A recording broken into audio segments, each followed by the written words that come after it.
sono due vincitori del secondo posto. Sono ex equo, ripeto, Alessandro! Alessandro! Hai capito?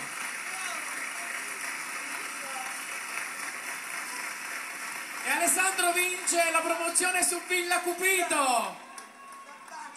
E poi c'è un altro, c'è un ex equo, un altro secondo classificato. Secondo posto ex equo, Giovanni Botta! Giovanni Botta! Chi è Giovanni? Adesso lo posso dire, mi è piaciuto dal primo momento che l'ho sentito. Viva! Date un bacio. Anche lui vince la promozione di Villa Cupido dei fratelli Marigliano. A me piace sto giovanotto come canta, lo devo dire. L'ho detto dal primo momento che era esplosivo come una botta, però.